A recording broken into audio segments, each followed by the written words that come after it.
Hallelujah. सुबह की शुरुआत खुदावन के साथ आप सभी को पवित्र परमेश्वर मसीह यीशु के नाम में जय मसीह की। हालेलुया। महान महान स्तुति की योग्य पवित्र परमेश्वर, राजाओं के राजा, सेनाओं की यहोवा, अल्फा ओमेगा, खुदावन खुदा आपकी जय हो। आपके नाम की हम तारीफ करती, आपके नाम की हम स्तुति करती। Hallelujah hallelujah hallelujah. स्तुति की योग्य, महिमा की योग्य, सामर्थ्य महान जिंदा परमेश्वर, शांति के राजकुमार, अनुग्रहकारी, विलंब से कोप करने वाले जीवित परमेश्वर, आपके नाम की स्तुति हो, आपकी जय हो, आपकी तारीफ हो। महान परमेश्वर, आपने हमें सुबह की भोर में अपने निकट अपनी हंसुरी में जीवितों के मध्य में जीवित किया। महान परमेश्वर, आपने हमें एक और दिन को अपनी महिमा के लिए दिखाया जीवित। खुदावन, हम आपका धन्यवाद करते। महान परमेश्वर, एक बार फिर हम अपने आप को आपके जीवित और पवित्र हाथों में स्वयं को सौंपते हैं। सिर के बालों से लेकर पाँव के नाखून तक को आपके जिंदा लहू में हम छुपाते हैं, ढांपते हैं। महान परमेश्वर, हम पर दया कर, अनुग्रह कर। हम इन स्थानों में पिता, पुत्र, पवित्र आत्मा आपकी उपस्थिति के लिए आपका धन्यवाद करते। सचमुच में तू महान परमेश्वर यहोवा राफा, हम आपकी स्तुति, आपके नाम की तारीफ करते। Hallelujah hallelujah. Thank you Jesus, thank you Jesus. खुदावन खुदा, इस वक्त हम आपके जीवित वचनों में, कलामों में जाते हैं। महान परमेश्वर, आपका वचन हमें बताता है कि अब तक तुमने परमेश्वर पिता से कुछ नहीं मांगा, मांग कर देखो ताकि तुम्हारा विश्वास बढ़ने पाए। कहा सचमुच में महान परमेश्वर, आपकी स्तुति और आपके नाम की तारीफ करते हैं। महान परमेश्वर, आप अपने वचन की भेद भरी गुप्त बातें को हमें बता। खुदावन, अपनी गहराइयों को हमें दे। जीवित परमेश्वर, हम आज के वचनों से खुदावन आपके अद्भुत बातों को सीखने पाए और खुदावन हमारे जीवन में केवल आपके नाम की महिमा होने पाए। दयालु परमेश्वर, दया कर, अनुग्रह कर। हम सारी महिमा आपको देते हुए इस दुआ को यीशु मसीह के नाम में आशीष मांगते, आमीन। हालेलुया। आइए हम परमेश्वर के जीवित वचन की ओर जाते हैं। तो आप हमारे साथ लूका रचित सुसमाचार 12 अध्याय के 15 और 21 आयत को निकाल सकते हैं, जिसमें लिखा है, और उसने उनसे कहा, चौकस रहो और हर एक प्रकार के लोभ से अपने आप को बचाए रखो, क्योंकि किसी का जीवन उसकी संपत्ति की बहुतायत से नहीं होता। और 21 आयत में परमेश्वर का वचन बताता है, ऐसे ही वह मनुष्य भी है जो अपने लिए धन बटोरता है, परंतु परमेश्वर की दृष्टि में धनी नहीं है।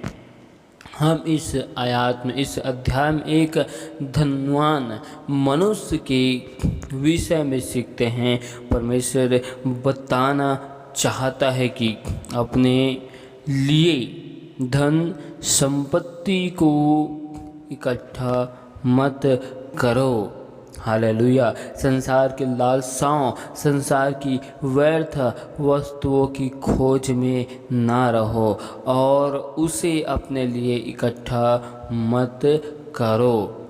Hallelujah hallelujah. क्योंकि परमेश्वर बताना चाहता है कि तूने जो कुछ इकट्ठा किया और आज की रात तेरा प्राण निकल जाए तो फिर तूने जो कुछ इकट्ठा किया है उसका क्या लाभ, क्या फायदा होगा। Hallelujah hallelujah. क्या हम भौतिक चीज़ों को इकट्ठा करके परमेश्वर की नज़र में हम धनी हैं। हालेलुया। हम संसार की भौतिक चीज़ों को इकट्ठा करके केवल अपने जीवन में, हालेलुया, अपने अपने जीवन में धनी हैं।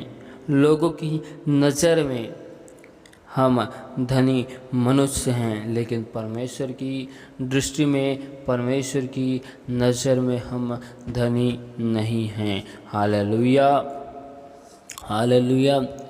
क्योंकि परमेश्वर का वचन हमें बताता है, मत्ती रचित सुसमाचार 6 अध्याय के 21 आयत में परमेश्वर का वचन लिखा है, क्योंकि जहाँ तेरा धन है वहाँ तेरा मन भी लगा रहेगा।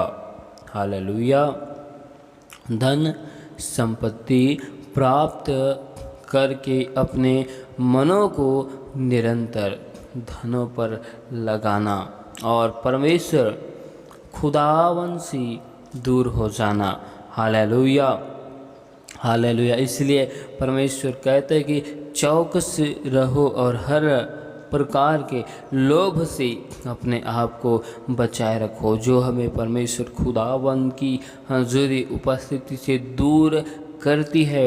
ऐसी व्यर्थ बातों से हमें बच के रहना है, सावधान और सतर्क रहना है, क्योंकि किसी का जीवन संपत्ति की बहुतायत से नहीं होती। Hallelujah, hallelujah. और परमेश्वर का एक वचन हमें बताता है, भजन संहिता की किताब 119 अध्याय के 36 आयत में परमेश्वर का वचन लिखा है, मेरे मन को लोभ की ओर नहीं, अपनी चितौनियों की ओर फेर दे।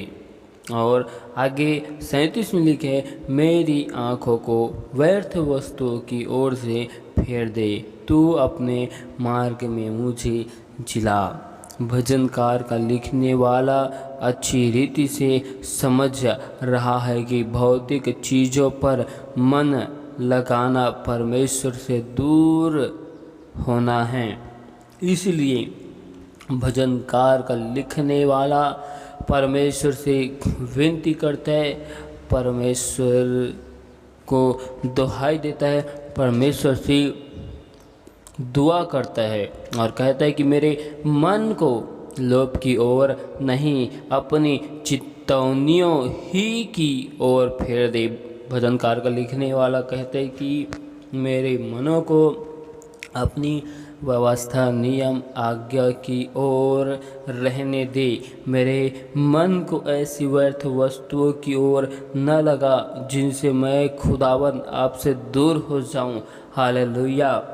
भजनकार का लिखने वाला परमेश्वर से अत्यधिक प्रेम करता है और उस गहरे प्रेम को खोना नहीं चाहता। भजनकार का लिखने वाला संसार की व्यर्थ बातों से प्रेम नहीं करता और वह उनसे दूर रहने के लिए परमेश्वर से विनती करता है, और परमेश्वर की नज़र में हम निर्धन होते जाते हैं आत्मिकता के क्षेत्र में। हालेलुया। भजनकार का लिखने वाला समझ गया है कि परमेश्वर की नज़र में, परमेश्वर की दृष्टि में वह आत्मिक बातों के विषय में धनी नहीं हो सकता, वह निर्धन है। इसलिए वह अपने मनों को परमेश्वर की ओर लगाने की बातें को कहता है, अपने सोच विचार, अपनी दृष्टि नज़र को, जिससे भजनकार का लिखने वाला भौतिक चीज़ों के क्षेत्र में निर्धन हो जाना चाहता है।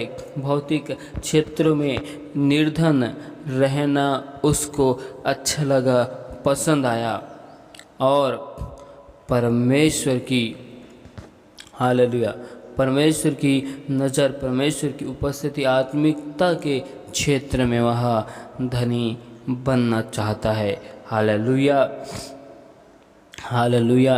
हमें भी अपने जीवन में भजनकार की तरह विचारों को उत्पन्न करना है और हमें भी परमेश्वर की महिमा के लिए आत्मिक बातों में हमें धनी होने की कोशिश करते रहना चाहिए। नीति वचन 15 अध्याय के 16 आयत में लिखा है, घबराहट के साथ बहुत रखे हुए धन से यहोवा के भय के साथ थोड़ा ही धन उत्तम है। जीवन में थोड़ा ही धन उत्तम है।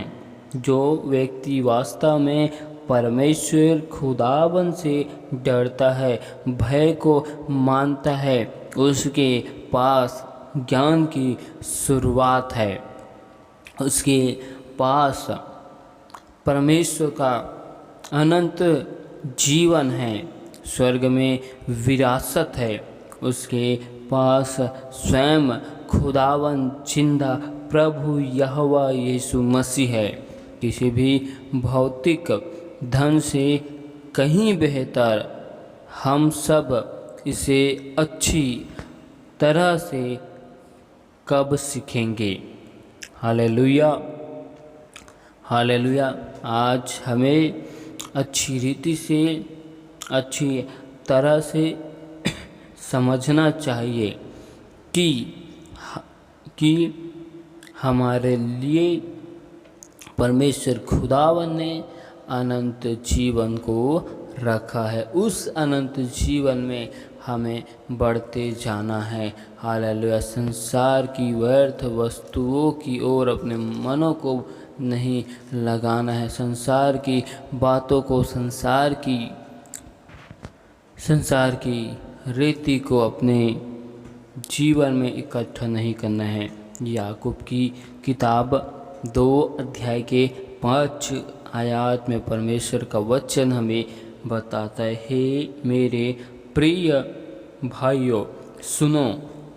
परमेश्वर आज हमें इस आयत में बताना चाहता है कि हे भाइयों तुम मेरी सुनो। क्या परमेश्वर ने इस जगत के कंगालों को नहीं चुना कि विश्वास में धनी और उस समय के अधिकारी हो, जिसकी प्रतिज्ञा उसने उससे की है जो उससे प्रेम रखते हैं। हालेलुया। परमेश्वर का वचन बताना चाहता है कि खुदावन इस जगत के कंगालों को चुना है कि विश्वास में धनी हो, परमेश्वर के आत्मिक बातों में, आत्मिक क्षेत्र में निरंतर मजबूती को हासिल करे। क्या परमेश्वर ने इस जगत के ऐसे को नहीं चुना जो तुच्छ था, जो कमज़ोर था, जो निर्धन था। हालेलुया। जिसके जीवन में कोई उद्देश्य नहीं, परमेश्वर ने ऐसे मनुष्य को चुना और अपनी महिमा को उत्पन्न किया। जब हम बाइबल में देखते हैं तो बहुत से ऐसे लोग हैं जिसे परमेश्वर ने अपनी महिमा के लिए चुना। जिस प्रकार परमेश्वर ने शाऊल को चुना, जो कलीसियाओं को सताया करता था, कलीसियाओं के ऊपर अत्याचार करता था, यीशु मसीह का विरोध करता था। परमेश्वर ने ऐसे मनुष्य को चुना और अपनी महिमा के लिए खड़ा किया। Hallelujah hallelujah hallelujah. और उसका विश्वास परमेश्वर में धनी और मजबूत हो गया। हालेलुया।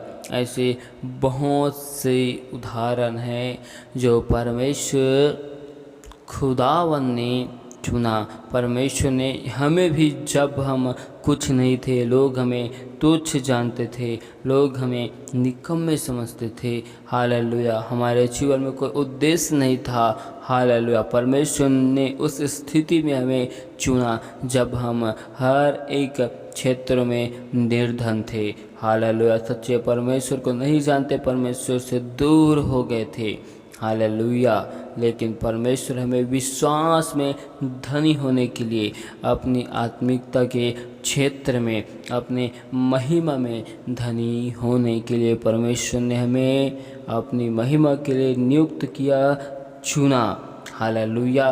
परमेश्वर इस आयत में बताना चाहता है, क्या हम भौतिक चीज़ों को अपने जीवन में इकट्ठा करके परमेश्वर की नज़र में हम धनी होते हैं। हम इस जगत के भौतिक चीज़ों को इकट्ठा करके इस जगत के लोगों की नज़र में हम ऊंचे स्थान पर होते हैं, एक आदर हमें मिलता है, एक इज्जत हमें मिलता है, लेकिन हमें परमेश्वर की ओर से कोई आदर, कोई इज्जत, कुछ नहीं मिलता, हालेलुया, हालेलुया। क्योंकि परमेश्वर का वचन कहता है कि धनी मनुष्य का स्वर्ग के राज्य में प्रवेश करना कठिन है, हालेलुया।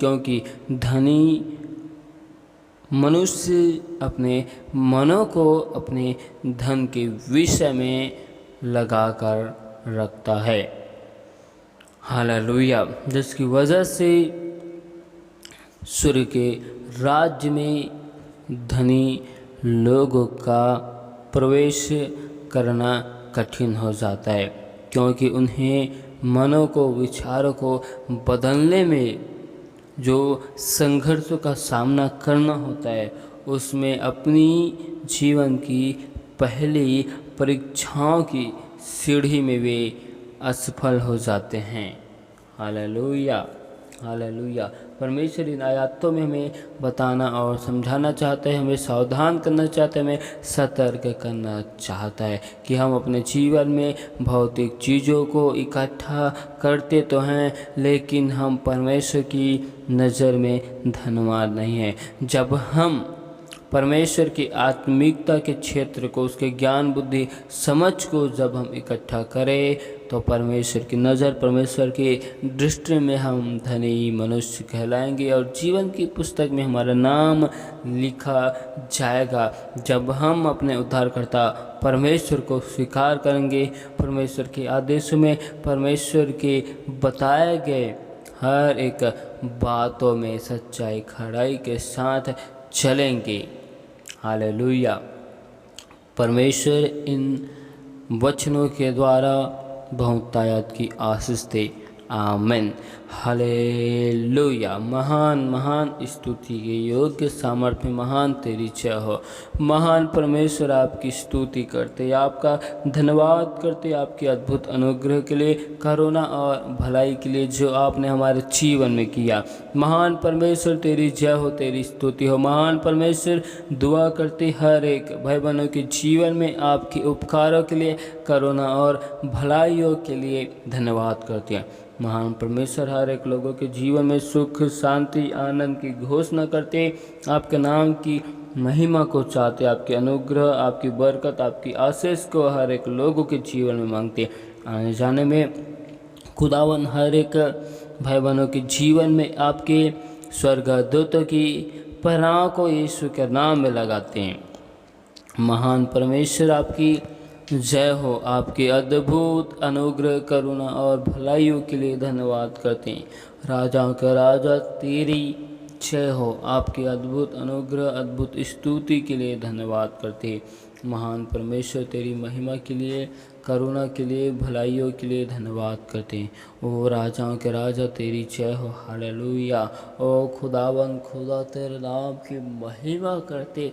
महान परमेश्वर, तू अल्फा ओमेगा, पवित्र परमेश्वर है। महान परमेश्वर हर एक लोगों के कमी घटी ज़रूरतों को आप अपने स्वर्गीय भंडारों से पूरी कीजिए। महान परमेश्वर जो भाई बहन अपने जीवन में योजनाओं को बनाते, परमेश्वर उन योजनाओं में आपकी योजना शामिल होने पाए मेरे प्यार प्रभु जी। महान परमेश्वर हर एक भाई बहन के हाथों में खुदावन अलौकिक महिमा के कार्य को लीजिए। हर एक लोगों के हाथों के कार्य में तेरी सफलताओं को, तेरी आशीष को मांगते। हर एक लोग आपके दिखाए गए मार्ग में चलने वाले होने पाए। महान परमेश्वर हर एक भाई बहन अपने जीवन में आत्मिक क्षेत्र में धनी होते जाए मेरे प्यार प्रभु जी। हर एक भाई बहन आपकी उपस्थिति में परमेश्वर, आपकी हंजुरी में परमेश्वर, धार्मिकता के क्षेत्र में परमेश्वर धनी बनते जाए। महान परमेश्वर हर एक के सोच विचारों में आपकी कब्जा को मांगते, आपकी महिमा को हर एक लोगों के घर परिवार जीवन से हम चाहते। महान परमेश्वर तेरी जय हो। आपके अद्भुत अनुग्रह के लिए, करुणा और भलाइयों के लिए जीवित परमेश्वर धन्यवाद करते हैं। राजाओं के राजा तेरी जय हो। महान परमेश्वर तेरे नाम की महिमा करते, हम आपसे दुआ करते कि दुष्ट के सारे युक्ति योजना हर एक भाई बहनों के जीवन से विफल किए जाए प्रभु जी। हर एक बंधन, पूर्वजों के सारे श्रापों को हम टूटने की घोषणा करते हैं। महान परमेश्वर तेरी अलौकिक आशीष हर एक भाई बहनों के जीवन में होने पाए। दयालु परमेश्वर तू दया कर, अनुग्रह कर। तेरे अद्भुत अनुग्रह, करुणा और भलाइयों के लिए जीवित परमेश्वर धन्यवाद करते। महान परमेश्वर तेरी जय हो। हम सारी आदर महिमा आपके नाम को देते हुए इस दुआ को यीशु मसीह के नाम में आशीष मांगते, आमीन।